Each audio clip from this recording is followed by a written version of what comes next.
एक बंद कमरा, एक 14 साल की बेटी और एक ऐसी रात जहां 2 लोग मारे गए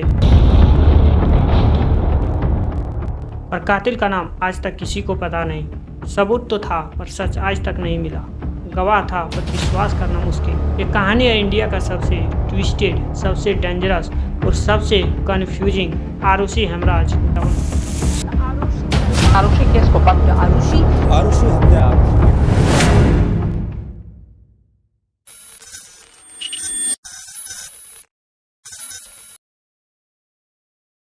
आरुषि तलवार 14 साल का एक डीपीएस ब्राइट स्टूडेंट।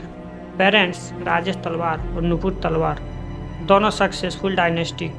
घर का environmental stable, upper middle class और एक छोटा सा फैमिली सर्कल। उसके घर में एक हाउस हेल्पर था जिसका नाम था हेमराज, जो कि 45 साल का था। सब कुछ नॉर्मल चल रहा था, लेकिन 15 मई 2008 को कुछ ऐसा हुआ जिसके कारण देश के लोग 2 पार्ट में डिवाइड हो गया। 15 मई 2008 राजेश तलवार, नुपुर तलवार और उनकी एक बेटी आरुषि तलवार तीनों एक ही डाइनिंग टेबल पर डिनर करते हैं और फिर आरुषि 9:30 में अपने रूम में चला जाता है और राजेश और नुपुर भी अपने अपने रूम में चला जाता है। राजेश तलवार 11 बजे तक मोबाइल चलाते। उसके कुछ टाइम बाद यानी लगभग 12 बजे आरुषि का मोबाइल स्विच ऑफ आने लगता है। उसके कुछ टाइम बाद ही हेमराज का भी मोबाइल स्विच ऑफ आने लगता है और फिर रात के 1 बजे राजेश तलवार की घर की छत पर कुछ एक्टिविटी होता है, लेकिन अंधेरी रात में कुछ दिखाई नहीं देता है। और फिर दिन आता है 16 मई 2008। राजेश तलवार की घर पर मेड काम करने के लिए आता है, लेकिन देखता है कि गेट अभी तक लॉक है। मेड 2 बार आवाज़ लगाता है, लेकिन कोई भी रिस्पॉन्स नहीं आता है, जबकि हर दिन हेमराज 1 बार ही आवाज़ लगाने पर गेट का दरवाज़ा खोल देता था। जब कोई भी रिस्पॉन्स नहीं आता है तो मेड फिर से 1 बार आवाज़ देता है। इस बार नुपुर तलवार गेट की दरवाज़ा खोलती है। इस टाइम तक राजेश तलवार भी उठ चुका था और जैसे ही वो कमरा से बाहर निकलता है, देखता है कि आरुषि का गेट का दरवाज़ा खुला हुआ है। ये देख करके वो घबरा जाते हैं, क्योंकि हर दिन उसका गेट का दरवाज़ा इस टाइम तक बंद रहता था। जिसके बाद घबरा के राजेश अपने बेटी के रूम की ओर जाता है और जैसे ही रूम में एंटर करता है, उसके पैर के नीचे से ज़मीन खिसक जाता है। आरुषि अपने बेड पर डेड पड़ी हुई थी। उसके नेक पर एक डीप कट था और हेड पर इंजरी। इसे देख करके राजेश चीखने और रोने लगता है। इस आवाज़ को सुन करके उसकी वाइफ नुपुर दौड़ करके आती है और तब तक मेड भी गेट का दरवाज़ा खोल करके अंदर आ चुका था। जब तक मेड कुछ पूछ पाती, नुपुर उससे लिपट करके रोने लगता है और अपनी बेटी को दिखा करके कहता है कि हेमराज हमारे बेटी को मार करके भाग गया है। कुछ ही मिनट में राजेश तलवार की घर भारी भीड़ जमा हो जाती है। इसी बीच अपार्टमेंट का सिक्योरिटी गार्ड इस घटना के बारे में पुलिस को इन्फॉर्म कर देता है। थोड़ी ही देर में पुलिस वहां पहुंच जाती है, लेकिन तब तक वहां 20 से 21 लोग जमा हो चुके थे, जिस कारण पूरी क्राइम सीन तहस नहस हो चुका था और कई अहम सबूत डिस्ट्रॉय हो चुके थे।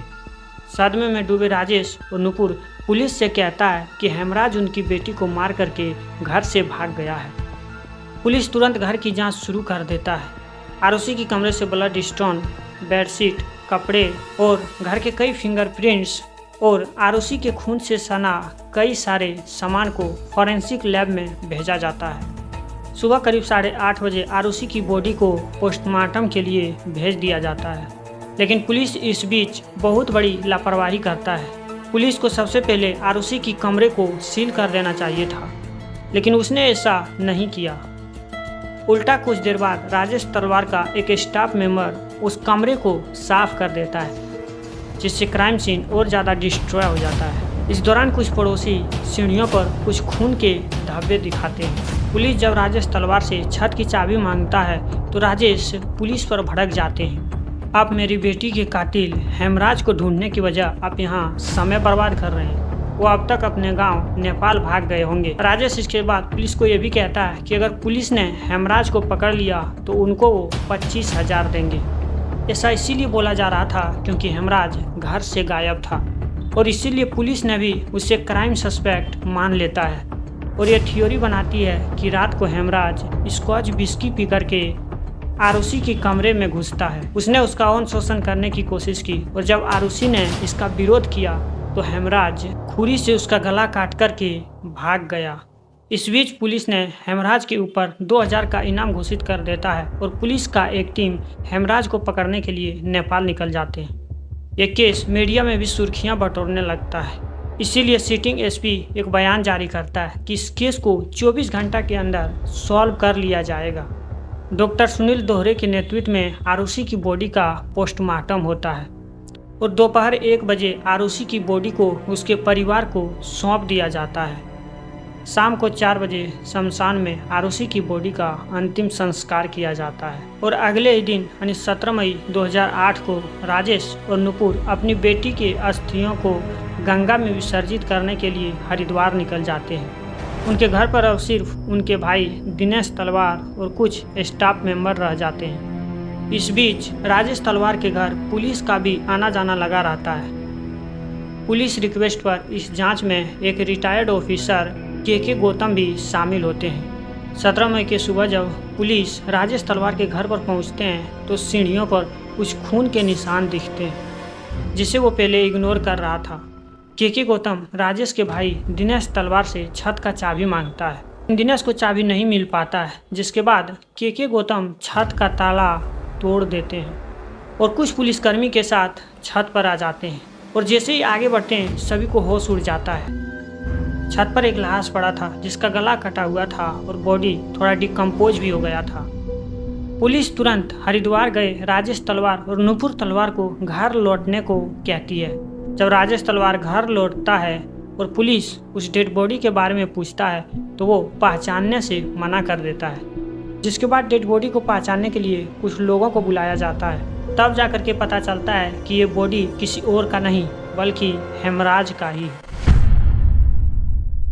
जिस हेमराज को कल तक आरुषि का कातिल माना जा रहा था वो खुद डबल मर्डर केस का शिकार हुआ पड़ा था।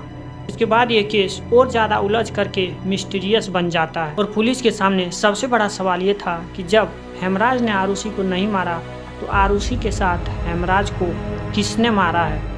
वीडियो को यहीं एंड करते हैं। अगर आप पार्ट 2 देखना चाहते हैं तो कमेंट बॉक्स में बताएं।